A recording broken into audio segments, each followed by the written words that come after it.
ਇੱਕ ਤੂੰ ਹੀ ਨਿਰੰਕਾਰ, ਭਾਵੇਂ ਜਗ ਦਾ ਰਾਜਾ ਹੋਏ, ਦੁੱਖ ਪਾਂਦਾ ਦੁੱਖ ਸਹਿੰਦਾ ਏ।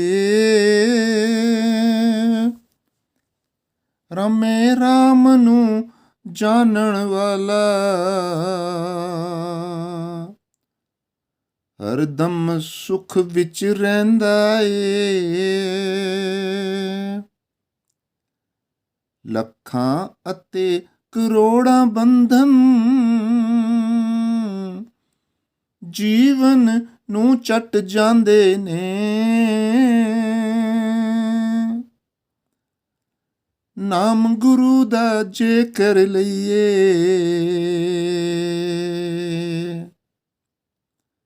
ਸਾਰੇ ਹੀ ਕੱਟ ਜਾਂਦੇ ਨੇ।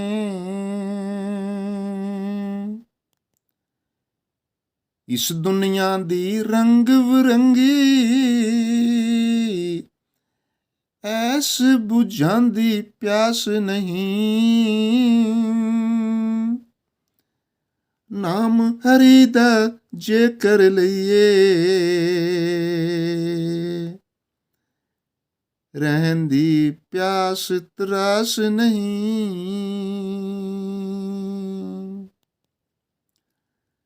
ਜਿਸ ਰਸਤੇ ਤੇ ਆਖਰ ਨੂੰ ਤੂੰ ਬਿਲਕੁਲ ਕੱਲਾ ਜਾਏਗਾ, ਨਿਰੰਕਾਰ ਜੇ ਸਾਥੀ ਹੋਏ, ਹਰਗਿਜ਼ ਨਾ ਘਬਰਾਏਗਾ। ਨਿਰੰਕਾਰ ਏ ਠੰਡ ਨਿਰੀਏ, ਦਿਲ ਵਿੱਚ ਖੂਬ ਬਸਾਈ ਜਾ, ਕਹੇ ਅਵਤਾਰ ਗੱਲ ਮਨ ਗੁਰੂ ਦੀ, ਨਿਜ ਘਰ ਡੇਰਾ ਲਾਈ ਜਾ, ਕਹੇ ਅਵਤਾਰ ਗੱਲ ਮਨ ਗੁਰੂ ਦੀ,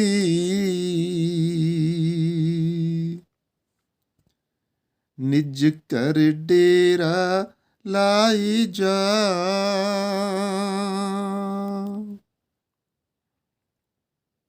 सात संगत प्रेम से कहना, धन निरंकार जी, सतगुरु बाबा अवतार सिंह जी महाराज इन लाइनों के माध्यम से ये समझा रहे हैं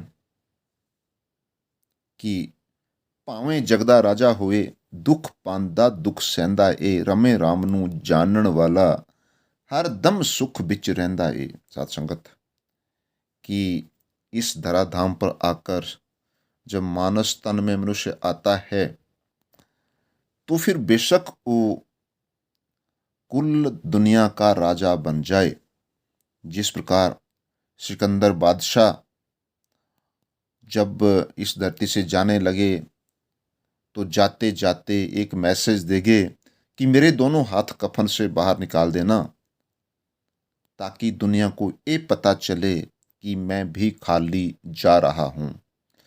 तो कितना कितना यहाँ इकट्ठा करने वाले, अपनी प्रॉपर्टीज़ को बनाने वाले, तो उनके बारे में ही यहाँ संदेश दिया जा रहा है कि किसी के पास कितना भी ये दुनियावी दौलत हो जाए, लेकिन आखिर में वो दुख ही प्राप्त करता है और उसे दुख ही सहन करना पड़ता है।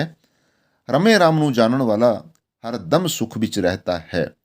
लेकिन जो इस घट घट वासी, इस कण कण वासी जो रमा हुआ राम है, जिसका नाम निरंकार है, जो उसे जान लेता है, जो उसकी पहचान कर लेता है पूर्ण सतगुरु के माध्यम से, वो हर वक्त सुख में ही रहता है।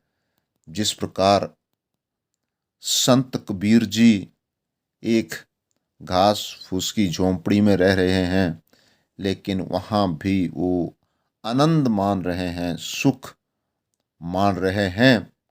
कखां दियो कुली चंगी जिस बिच गुरमुख रहंदा है। तो इसलिए उस कखों की कुल्ली, उस घास फूस की झोंपड़ी की महिमा कितनी बड़ी बताई गई है कि जो रमे राम को जानता है वो फिर भी आनंद में रहता है। आगे बता रहे हैं, ਲੱਖਾਂ ਅਤੇ ਕਰੋੜਾਂ ਬੰਧਨ ਜੀਵਨ ਨੂੰ ਚੱਟ ਜਾਂਦੇ ਨੇ। कि ये जितने भी बंधन है, क्योंकि साध संगत चाहे वो माया का बंधन है, रिश्ते नाते सारे के सारे, ये सारे के सारे जो है एक व्यक्ति को, एक जीव को बंधन होते हैं।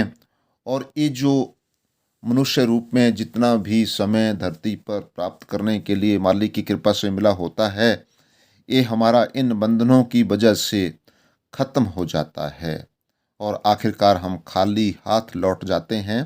आगे कह रहे हैं कि नाम गुरु दा जेकर लिए सारे ही कट जाते ने। तो इतनी ताकत सतगुरु के नाम के अंदर होती है, इतनी ताकत इस परम पिता परमेश्वर के अंदर होती है कि अनंत अनंत जन्मों के बंधन इस नाम से सारे के सारे स्वयं ही कट जाते हैं। फिर उन्हें काटने के लिए मेहनत नहीं करनी पड़ती है। एक नाम रूपी हथियार वो सारे के सारे हमारे जो बंधन होते हैं, सारे के सारे जितने भी जन्मों जन्मों के ये बंधन है, सब कट जाते हैं। इस दुनिया दी रंग बिरंगी ऐस बुझांदी प्यास नहीं, नाम हरि दा जेकर लिए रहंदी प्यास त्रास नहीं। सत संगत आगे शहनशाह जी फरमा रहे हैं कि दुनिया के जितने भी रंग हैं, दुनियावी प्राप्तियां, दुनियावी उपलब्धियां जितनी भी हैं, ये हमारे मन को शांत नहीं कर पाती। कितना भी हमें मिल जाए, मन आगे से आगे, आगे से आगे हमें और प्राप्तियों की इच्छा जाहिर करने के लिए उत्सुक करता है। लेकिन अगर हम परम पिता परमेश्वर के नाम से जुड़ जाते हैं, इस घट घट वासी, इस कण कण वासी जो सर्वव्यापक एक सत्ता है, जब हम इससे पूर्ण सतगुरु की रहमत के माध्यम से जुड़ जाते हैं, तो फिर ये जो दुनियावी प्राप्तियां हैं, मन की जो ये अनंत इच्छाएं हैं, ये सारी की सारी शांत हो जाती है। और फिर जो जहाँ जितना जैसे भी मिलता है, उसमें हम कहीं न कहीं तृप्ति महसूस करते हैं। और जहाँ फिर ये आगे से आगे, आगे से आगे की दौड़ है, दुनियावी प्राप्तियों की दौड़ है, उससे ये मन हमारा विराम पा जाता है और परम पिता परमेश्वर के चरणों में लग जाता है। नेक्स्ट लाइन में बोल रहे हैं कि जिस रस्ते ते आखिर नु तू बिल्कुल कल्ला जाएगा। साथ संगत आखिरी जो सफ़र होता है, जब ये सांस निकल जाते हैं तो फिर चार भाई शमशान तक ले जाते हैं, वहाँ जलाकर या दफनाकर आ जाते हैं। और आगे की यात्रा तो फिर अकेले ही होती है, जो कि जीव के निकलते ही शुरू हो जाती है। तो बोलता है कि जहाँ तू बिल्कुल अकेला जाएगा, आगे क्या बोल रहा है कि निरंकार जे साथी होए हरगिज ना घबराएगा। ये जो नाम सच्चे पातशाह की कृपा से, ये जो नाम पूर्ण सदगुरु की कृपा से हमारे जीवन में अगर प्रवेश कर गया, तो फिर ये निरंकार परमपिता परमेश्वर हमारा साथी हो जाता है। और फिर जब एक कायनात को बनाने वाला साथी हो जाता है, तो कह रहे हैं कि हरगिज ना घबराएगा। तो किसी भी सूरत में किसी भी जीव को घबराने की कोई आवश्यकता नहीं पड़ती। अगली लाइनों में फरमा रहे हैं, निरंकार ए ठंड ये निरी दिल विच खूब बसाई जा। कि ये जो परम पिता परमेश्वर है, जब ये हमारे हिस्से में आ जाता है, जब इसका एहसास, इसका साक्षात्कार हो जाता है, तो फिर ये पूरी ठंड, ये हर वक्त ये हमें ठंड ही प्रदान करता है। हर वक्त ये हमारे जीवन में खुशहाली ही लाता है।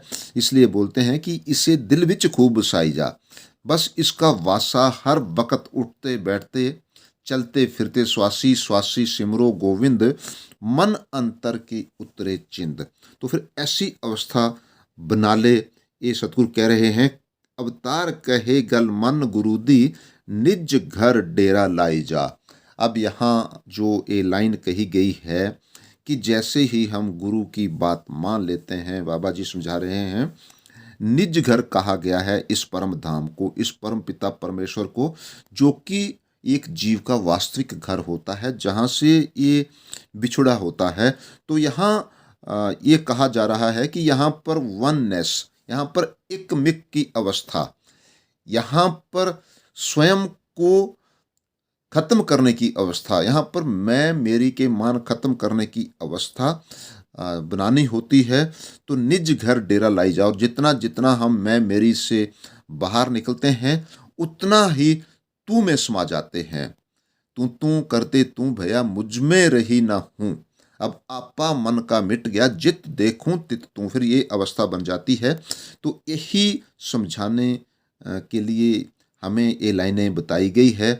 यहाँ पर ऐसा ही कुछ सच्चे पातशाह समझा रहे हैं कि सिर्फ और सिर्फ इसके लिए एक ही बात करनी होती है, वो है अवतार कहे गल मन गुरु दी।